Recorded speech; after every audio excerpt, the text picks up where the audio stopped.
had enough story to it. Yeah. I can't wait for you to see Fatale, man.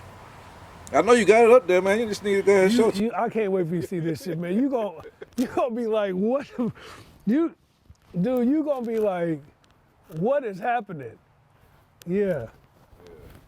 All right. Ready? Man, first, Deon, man,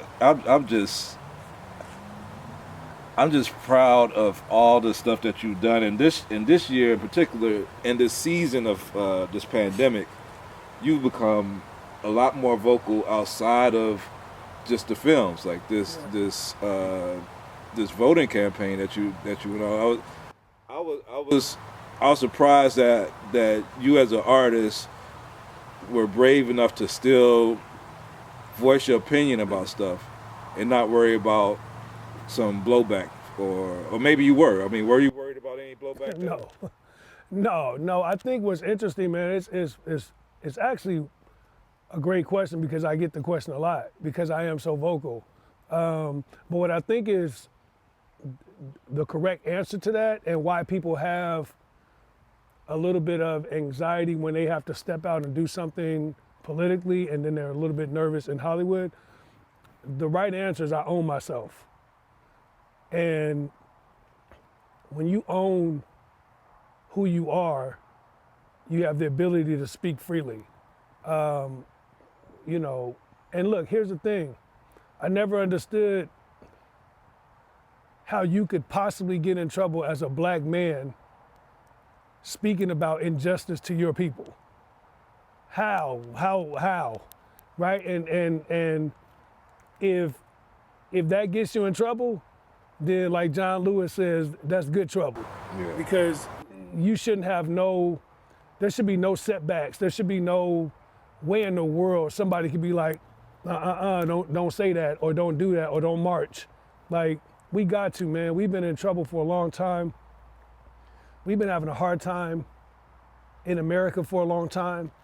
And part of what we want to be the voice of is we are going to say something, and we are going to march, and we are going to try to make change so that my son and my daughter, your son, and everybody else could actually have a better life and not a pretend life. Like, we act like we don't see what's going on. We act like we don't see social injustice. We act like we don't see, you know, people dealing with us in a racist way inside of the guidelines of Hollywood or business or banking, or we can't do that anymore, man. So yeah, that's been you know, my activism is grounded in the fact that I want to do something for my kids.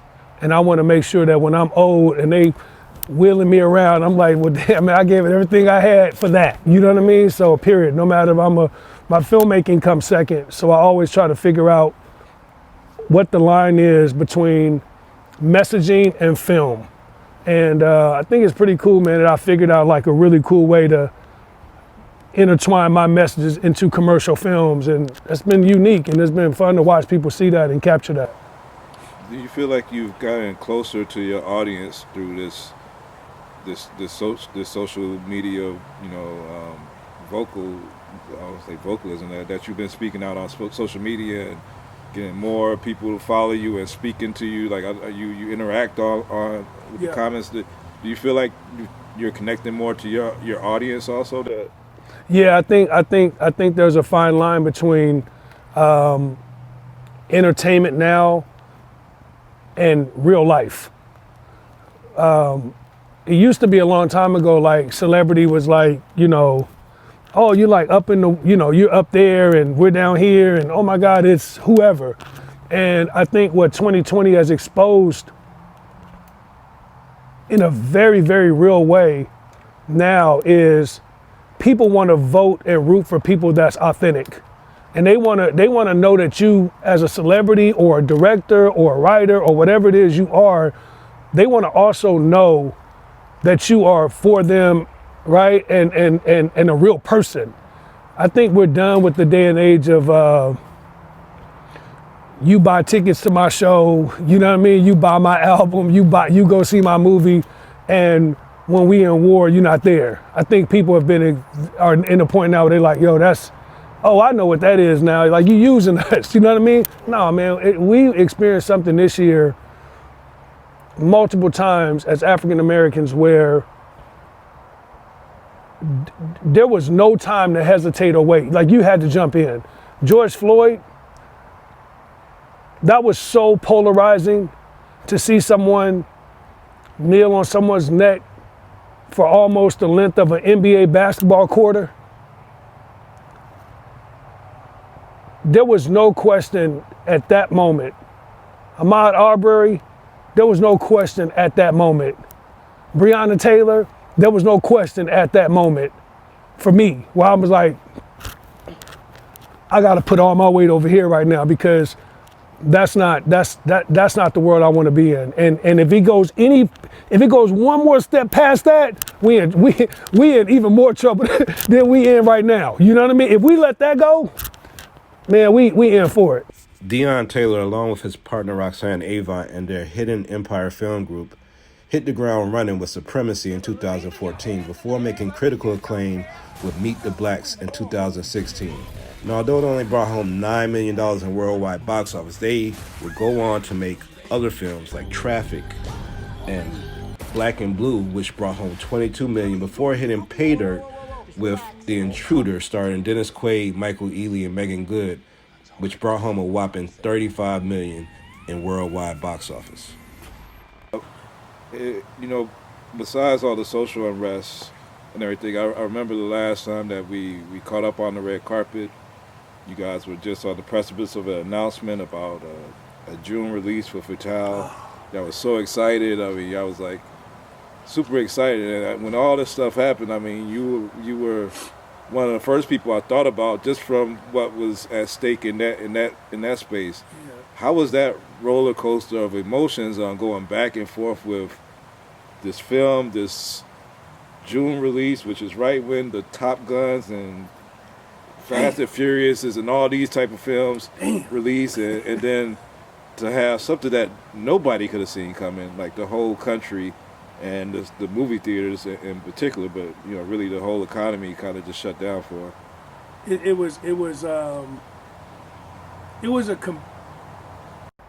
I'll tell you why it was hard for us.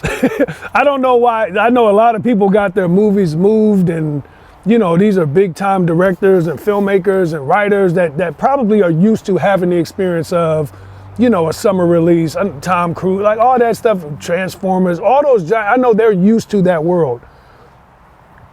What killed me personally and us as a team over here is that we truly are 100% independent filmmakers. So every baby step we have taken our entire 14-year career has always been one more little thing. Oh my God, we got a release. Oh my God, we get a red carpet. So you are like so excited about every little thing you get. And when we got to have a summer release, if you're a film fan, like I am, you know what I mean? You grow up like knowing that movies are escapism, and summertime is like, all right, we going to see X. Man, when people call me and say, yo, we putting your movie out in June, I dropped the phone like, it's because that was to me that was the epitome of being like, you've arrived to me in my world. You know what I mean? Might not for a lot of people, but June is like, man, like you gonna go out with them guys, you know what I mean? Like people get to wear flip-flops and tops and go to the movies and I said, man, I was so excited. And then obviously we were right in the middle of all the marketing. We was right looking at all the campaigns. We was looking at the bus benches, and I was going, ooh, and then I remember watching the NBA game, and they were like, yo, they finna cancel the games. I'm like, wait, what do you mean they gonna cancel the games? Like when I knew the NBA canceled, I was like, oh, it's bad. This is finna be really bad. And I seen guys walking off the court. And as they were walking off the court, I was watching the Sacramento Kings. They was getting ready to play on national TV. And as the Kings was walking off, in my brain, I could see them bus bitches going away. I could see the posters. Like I said, oh, this is gonna be bad news, man. But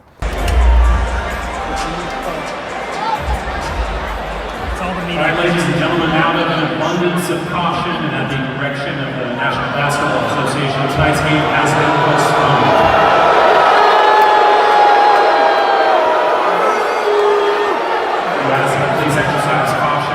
It hurt, man. It was a very unique and surreal experience for us because that was something we really, really wanted. You know what I mean? And whether the movie worked or not, or it was big movie box office, it didn't matter. It was about the fact that here is a black female producer and a black director with the film that we did 100% independently, and it was gonna be coming out in the summer in every theater. And that to me was like, that was God to me going like, all right, you could do this, you know what I mean? And all those conversations about motivation and build yourself and you could do it. That was the moment where I was like, okay. But look, here's the thing. Now we've transferred, we've went through this incredible, crazy time. We've quarantined and lived this life.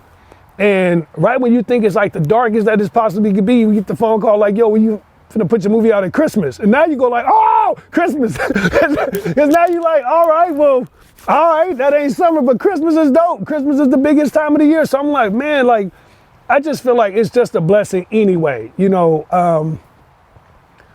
Just candidly speaking to any filmmaker, any writer, anybody that owns a company or does production at any caliber, any way in the world, whatever it is you're doing, man, getting your movie in the theater is everything. Took me 13 years, man, like to see my movie in a theater where I could actually go and buy a ticket. Not the BS theater, not where you put it in there and then you like, oh, I'm screening it tonight. No, like it's a commercial on TV and you could go and be like, one please for the Deon Taylor movie. It took 13 years to do that, man. So any opportunity and moment that we have where you're blessed enough to see your movie like that and consumers can see it, man, you already won.